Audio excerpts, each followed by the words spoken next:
I went through a revolution, a war, come to this country at the age of 17 and trying to basically, survive.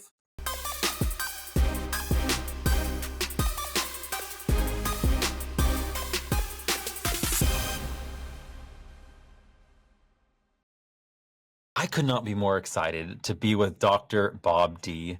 And Bob, before I set you up, I just want to say thank you so much for letting me interview you today. Of course, that's my honor. I'm being interviewed, but so it's my pleasure. Thank you. Well, Bob, the whole reason why I have this podcast, it's really to serve my listeners. And my contention is this, that dentistry is going to be unbelievably great in 10 years. But my challenge to my listeners is it going to be great because of them? At some point, there's someone like you that decides to say, you know what, why can't it be me? Why can't I step up and lead? You're an amazing clinical dentist, but you're so much more than that. And there's nothing wrong with those dentists that just want to stay in the op. But here you are, you have dentistry in general, this huge online private community. And it's like at some point you had a decision point, like, why can't I be the one that pioneers change in dentistry? And that's really what the podcast is all about. It's about the stories of those people that just step up and lead. And I feel like you're a natural leader. Now, when we met at Supercharge, your dental practice, I remember being struck by, again, how authentic, how candid, and how real you were. And I just hope you bring that into this interview. So start wherever you want with your journey in dentistry. Thank you very much for having me, Shawn. It was a pleasure meeting you at the Podfest, and I'm glad to be doing this. You tell me, I hope you bring the same, some people call it authentic. My wife likes to call it unfiltered. So she wants me to have more filter, but I don't have any other way. So in this podcast or with my friends outside, some people sometimes say, oh, in real life, he's nice. That's just online persona. I'm the same thing you get online or offline or anywhere else. Because I believe to be able to appeal to as many people as possible, you have to be yourself. One of the things that a professional poker player told me once was that you can't be somebody else. You need to play your personality at the table. And also, Warren Buffett says, invest in things that you understand. If I don't understand something, I don't do it. So this group is not about me being a leader or not leader. I don't consider myself as a leader. I consider myself as someone compassionate that can help people. And this group of mine was established based on helping the young generation of dentists succeed. Dentistry has been great to me, and I want to give something back. So we started actually this group. I started the idea and creating it offline 7 days after the pandemic closed down. So on March 20th, I started writing this on a paper on the idea and things like that and doing the research. And on April 20th of 2020, we went live. And I wanted it to be dentist only because I wanted it to be very safe. And I know some people don't like to use that word safe, but I want it to be somewhere that people could share their ideas. Obviously, even within our own community, there are guys who fight with you over using this paper towel than over that one. But mainly, if you don't have other people in there, the conversation can be more authentic. So it was created based on a support mission and not necessarily me trying to lead people.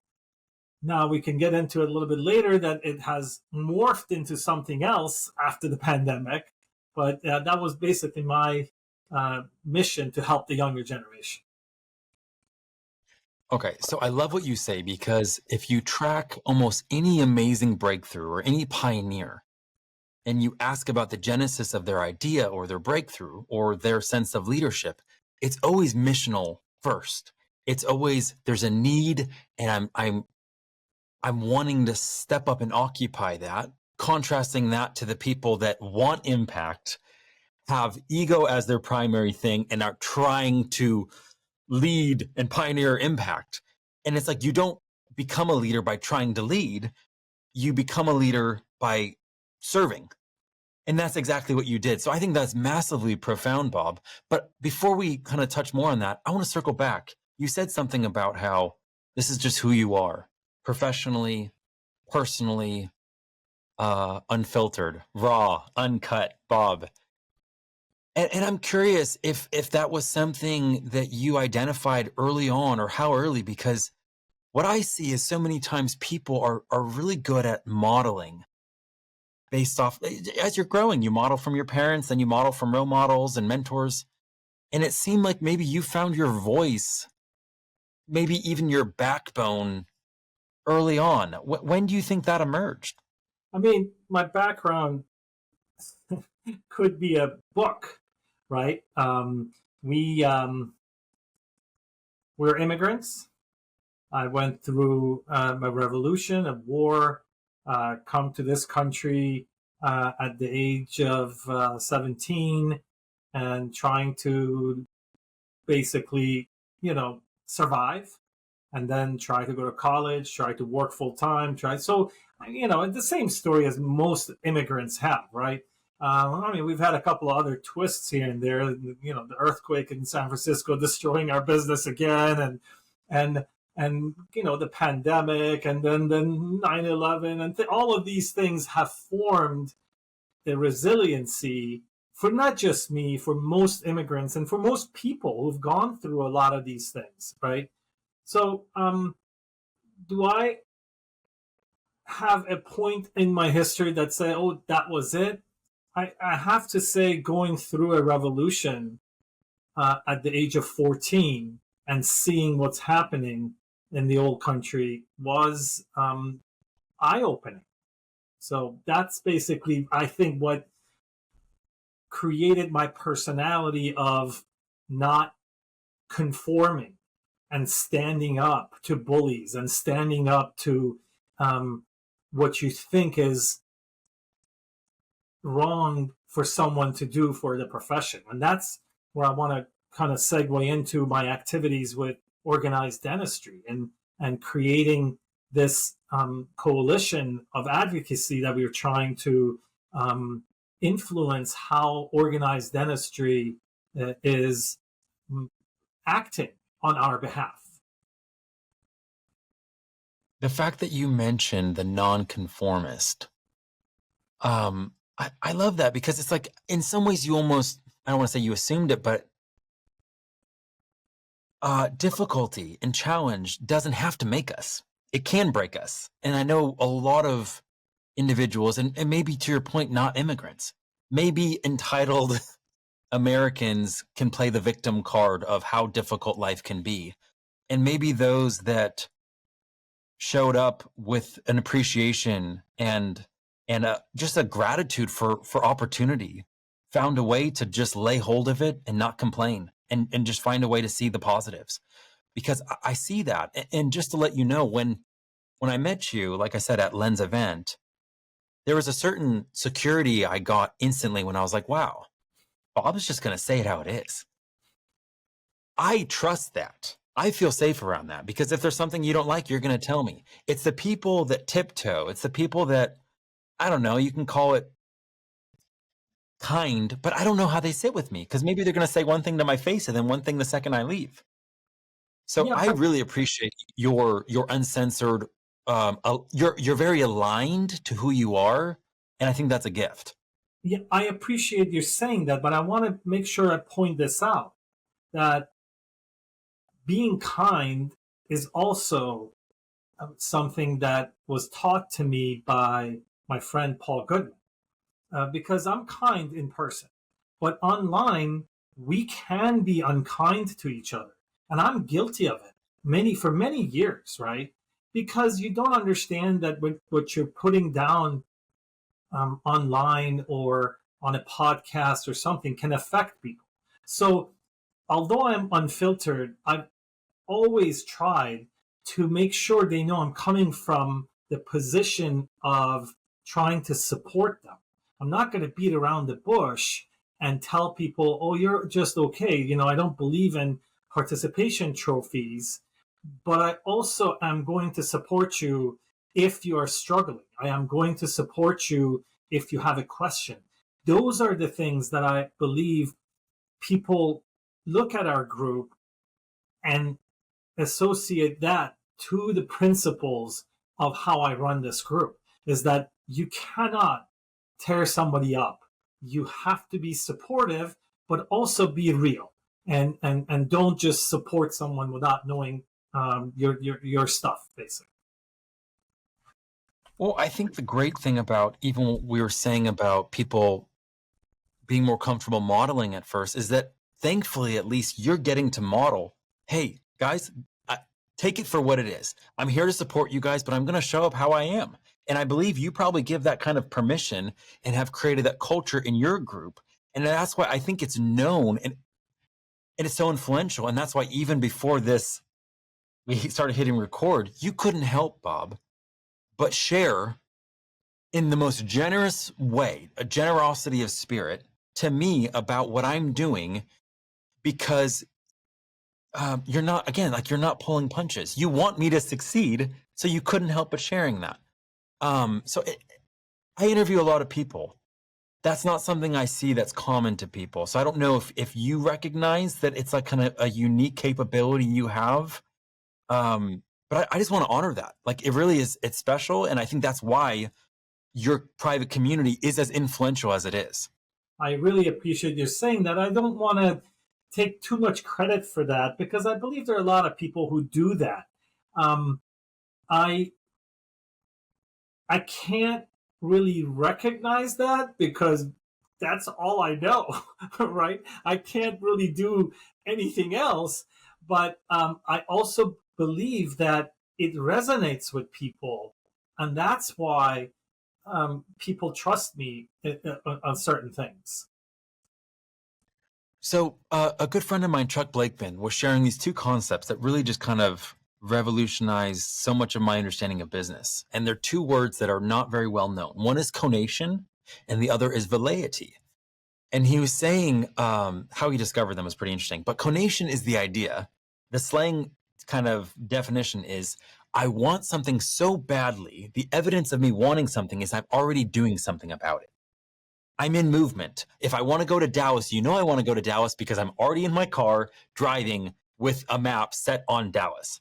Velleity, on the other hand, is this idea that I have a sincere desire for something, but I really don't plan on doing anything about it. Now, you get this idea about starting this group. You said, I think, March or something, and then in April, you're already running. You're already doing it.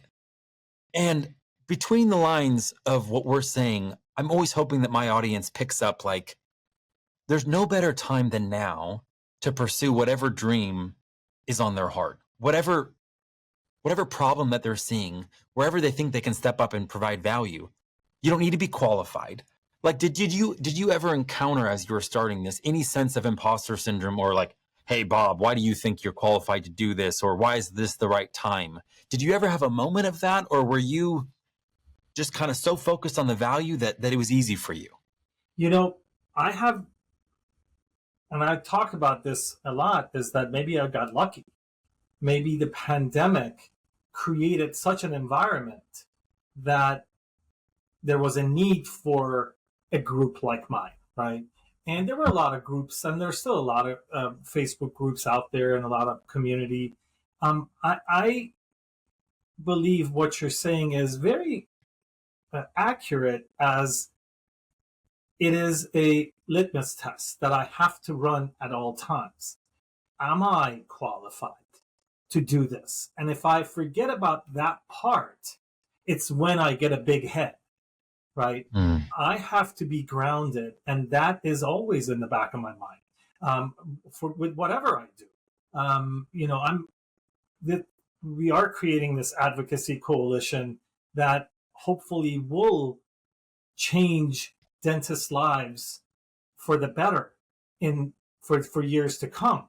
And I have surrounded myself by leaders. I refer to myself as the loudmouth. I'm the mouthpiece. You guys are experts in this. Help me create this, and then I will publicize it. So knowing your place and knowing that your limitations is important in any business, especially when you're online and you're presenting yourself to many people. I don't comment on things that I am not an expert. I just ask the expert, you know. So again, I appreciate what you're saying, but yes, you have to doubt yourself and question yourself. Otherwise, you become stale. And that is maybe in contradiction to this word that I don't know, some people use as the influencer thing, right? You have to always exude confidence. I kind of just am myself, basically. This idea, though, of I am just myself, basically, like there's such a, it's so profound, Bob. And the reason why is that I talk to dentists a lot, and I tell them, hey, at some point, if you want to do dentistry in a really meaningful way, you have to find out your style of dentistry, the culture you want to keep in your practice, and hope to God you're lucky enough to align everything. So when you show up, you're not having to perform.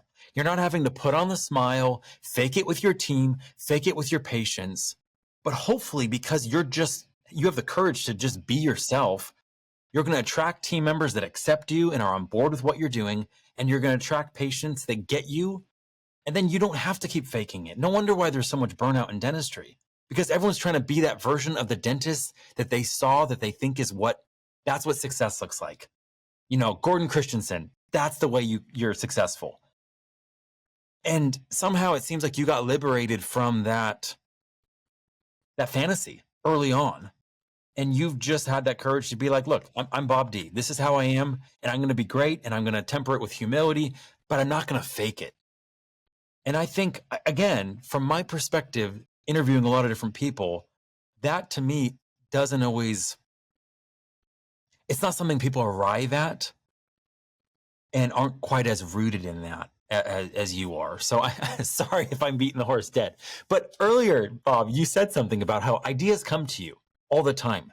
Now, to me, that's like evident that you probably have been entrepreneurial for a very long time. And yet it doesn't seem like entrepreneurs naturally find themselves as dentists. Do you find that perplexing, or was that entrepreneurial nature developed after you became a dentist? Actually, I talk about this all the time, as dentists are entrepreneurs. When a college student decides to go to dental school, the first thought in their head is that I'm going to have my own dental office. Nobody is thinking I'm going to go work for a DSO, right? Nobody's thinking I want a 9-to-5 job, or I want to, yeah, they may change when they're in dental school and say, I don't want to have a business. But to this day still, every single pre-dental student is thinking, I want to own my own practice. I challenge anyone to question me. I don't even think it's 99%. 100% go there because they want autonomy, and that's the entrepreneurial, qualities of human beings.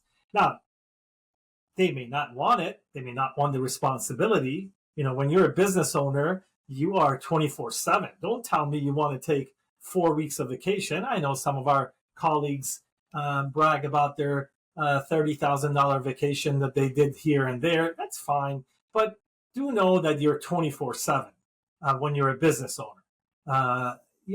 But entrepreneurship is also rooted in my past. My father dropped out of high school, and started a business and retired at the age of 32, right? So that's all I know, basically. And it's not like, I don't know, I'd like to, get my hands in different things, and I enjoy it. So I enjoy the business world as much as I enjoy being a healthcare professional. So that's basically how I feel.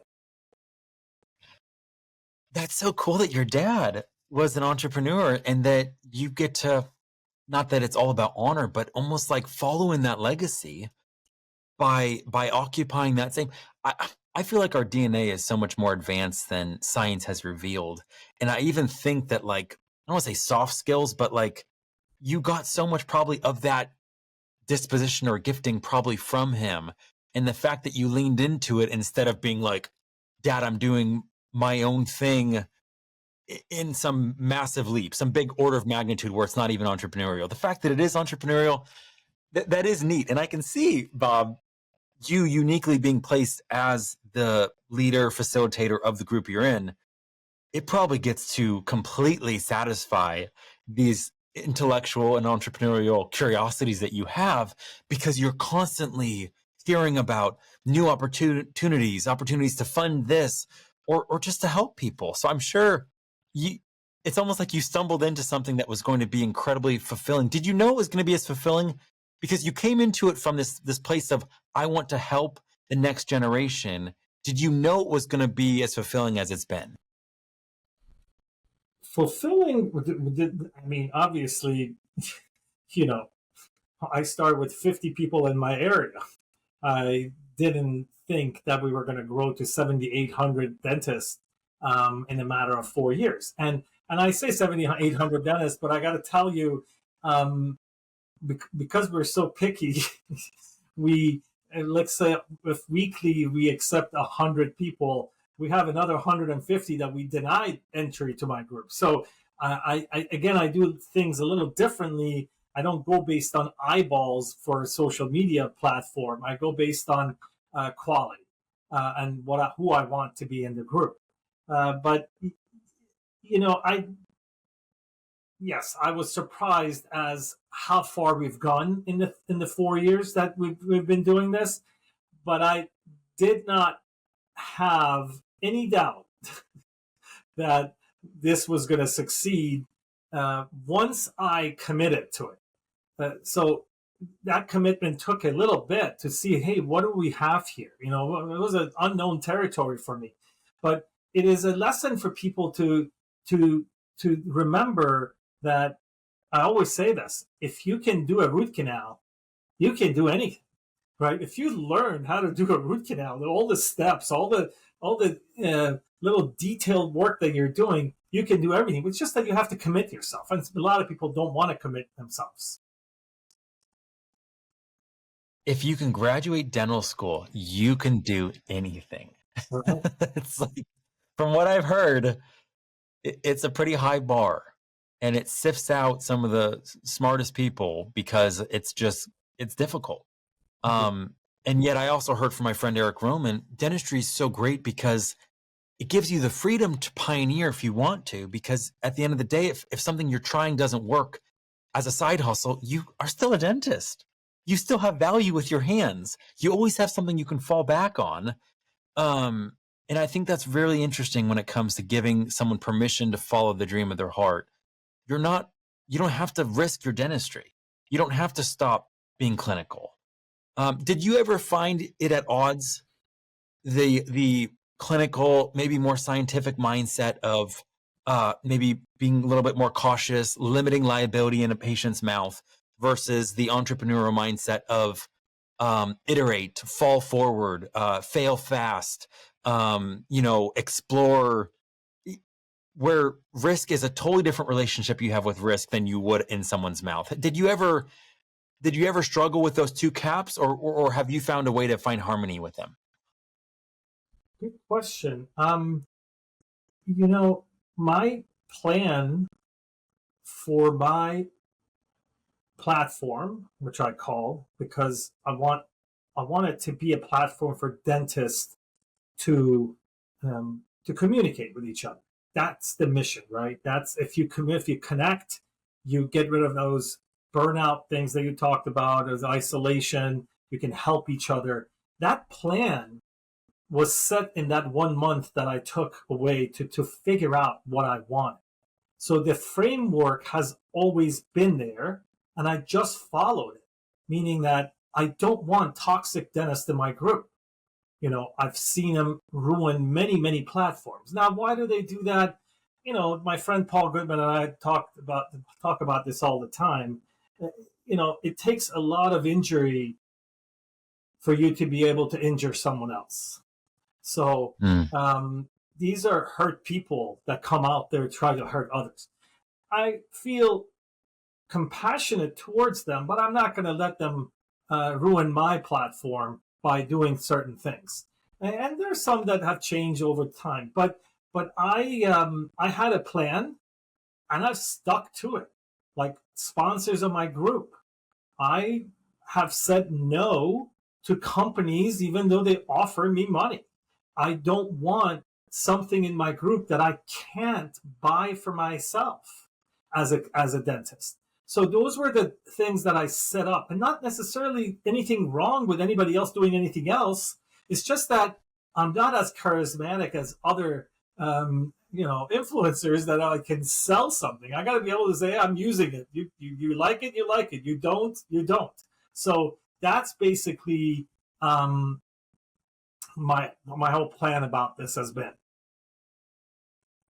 It's interesting. So you say you don't have as much charisma, but somehow your conviction, your principle, and just your authenticity does create such a power in your presence that, like, I don't think you needed the charisma. When I was talking to you, like I said, and I keep going back to this, it's because, I don't know, people say I can read people fairly quickly. And I just remember being like, man, this guy must have a gold mine in this group, because he won't get bought out. He won't bow to the eternal dollar.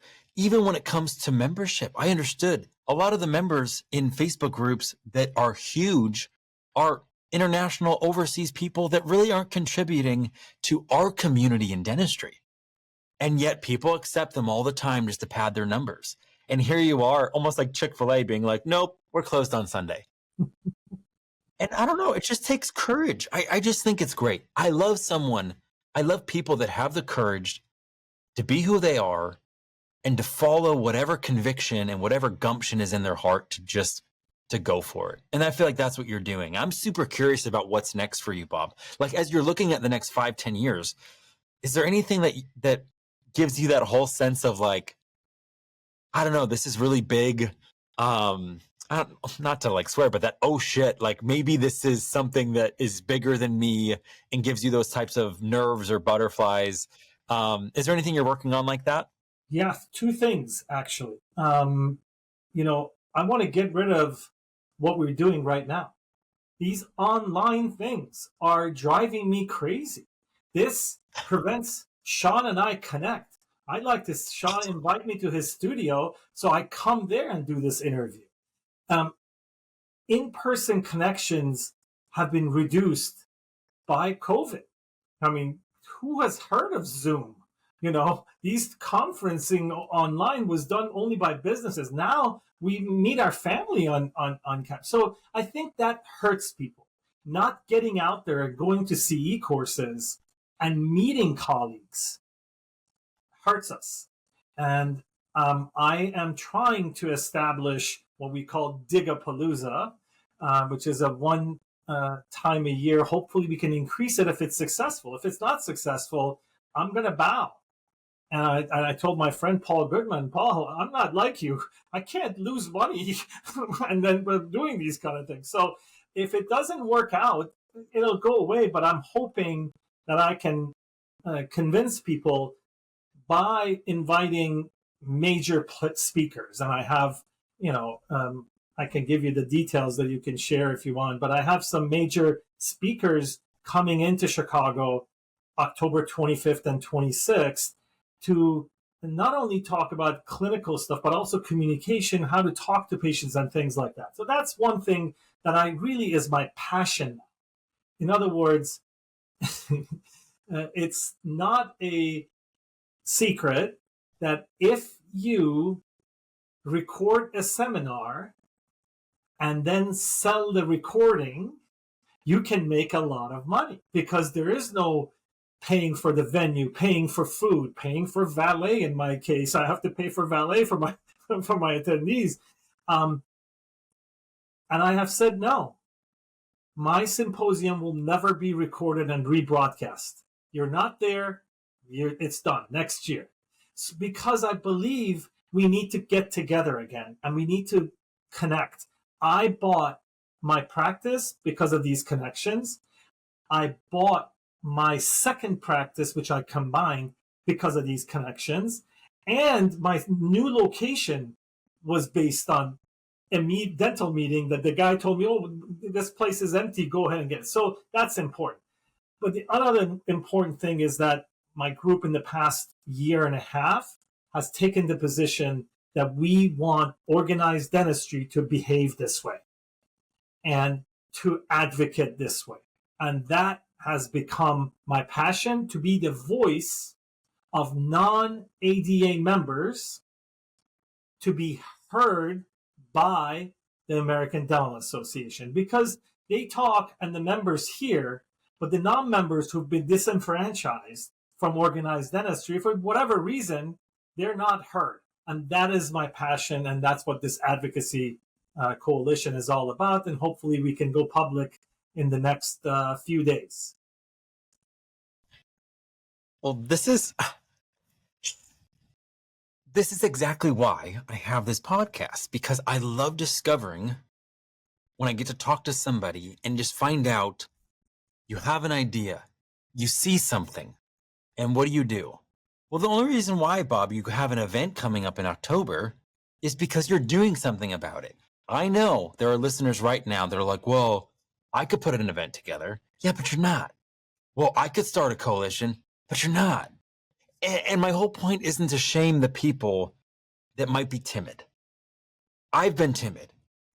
I spent 5 years in the boardroom working on some home run business idea, realizing I never had the guts to share it with the marketplace, to let the market tell me it was good or bad, to let the market say, we like that, we don't like that.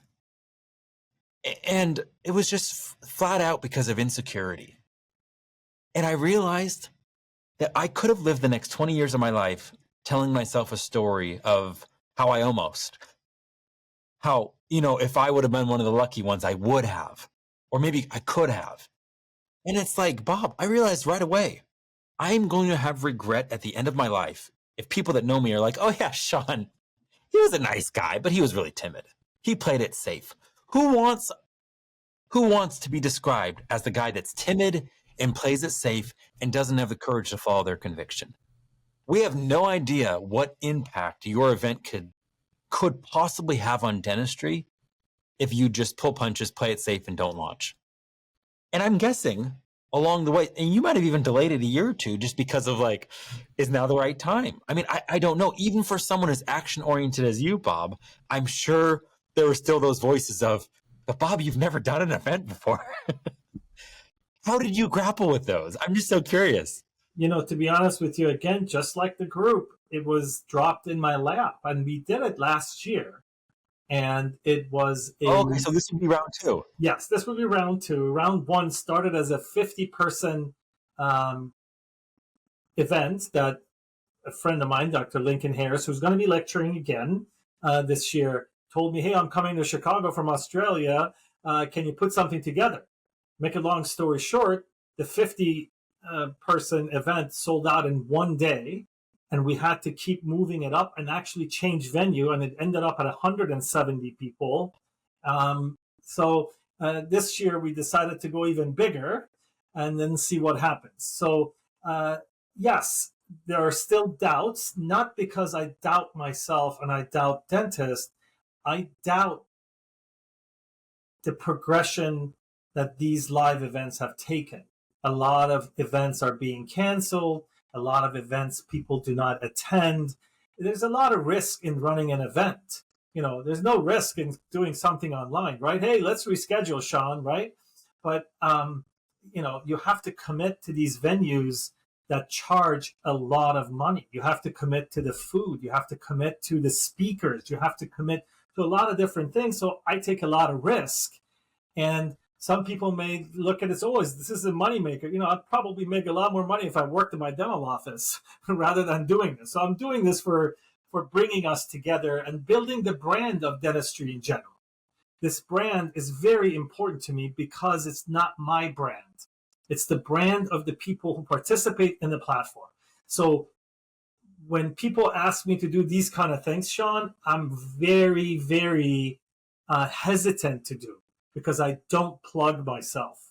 I am a nobody. I'm just a hall monitor, right? And I'm the person who sets the framework. I want to promote the platform, and I came on because I wanted to also talk about my event and our coalition advocacy. But I feel uncomfortable promoting myself, to be honest with you. Well, so here's the thing. You get the idea of the power in the collective. And I think that is brilliant. And yet the reason why I wanted to interview you and the reason why I interview people is because I realize a lot of people do feel uncomfortable. And the people that are making the most impact and the most change aren't the ones that are wanting the spotlight. And they're not wanting to be like, hey, it's all about me. But the thing is, and I tell people this because I had this story where Doc Hoffpower and I, we were at an event and he just got on off a panel and I'm walking past him and I'm like, Doc, that was amazing what you did. And I said 3 reasons why I thought it was great. And he looks at me and he goes, hey, nice job kissing my ass. And with compassion, I just looked at him and I was like, I'm being completely sincere. Like I have a brother and a sister that are 13 months older than me. And they were both models. They were both like prom king, prom queen. They were loved by everyone. They were gifted. And yet my parents found a way to love me and still have me feel like I belonged and I was special. So instead of me being envious of their gifts, I celebrated them. So one of the greatest gifts my parents ever gave me is I love people's gifts. I love people's strengths. And I love being just obnoxious about honoring people. So that's why it does make people feel uncomfortable at times. But you know what? You've been in the trenches, Bob, and you have been saying yes to struggle, to challenge, creating things that aren't formed yet, taking risks when people don't see it, maybe sometimes having sleepless nights because of the uncertainty. And people don't realize the price you pay so that you can serve, elevate other people, and lead to impact. And you just dropped a blueprint for innovation a moment ago that I hope people catch. You play the long game, and everything you do is to preserve your reputation, not in some weird way, but you live aligned and authentic, and you broker trust with people. And that's why you keep saying, Paul Goodman, or my friend here, or my friend here. Why? Because you know it's the friendships that you have, it's the relationships you have, it's the trust you have in this community that you've poured yourself out for is where your true equity lies. And that, my friend, is a blueprint for innovation, playing the long game. And that's what you've been doing, and that's why you keep winning. So I'm just a massive fan, Bob. Like anything I can do to support what you're doing, to bring eyeballs to it. Like right now, if people are listening and they're like, I want to be part of his advocacy group. I want to be part of this event. Where do you want their eyeballs to go? If they go to my website, they can go both ways. If they go to dentistryingeneral.com, you can join our Facebook group from there directly. There's a link, and you can look at our event, the Digapalooza, which we call it because I bring all stars in. There are 2 different links there that you can go either way or both ways if you'd like. And you can join us and join our advocacy group, which will be coming up soon. That will be a totally different platform. It's on Google Groups. It's nonprofit. It's everything is about that advocacy, and I will publicize that a little bit later. You know, my contention is this, that everyone has their own gift that they can share with the world, and we're not competing in that sense. And that nobody wins if Bob D plays it small. If you don't let people know what you're doing and you don't just shine as bright as you can to make an impact, we don't win. So I'm so thankful that you don't do that. I'm thankful that you don't play small. I'm thankful that you haven't stayed on the sideline. But my last question is this. Earlier on, you mentioned a really pivotal time in your life when you were 14. And right now, if you just picture 14-year-old Bob, and if you're walking down the street and you see him off in the distance and you know you have a brief moment to just communicate one sentiment to him, what would you share? Don't change a thing. and get therapy.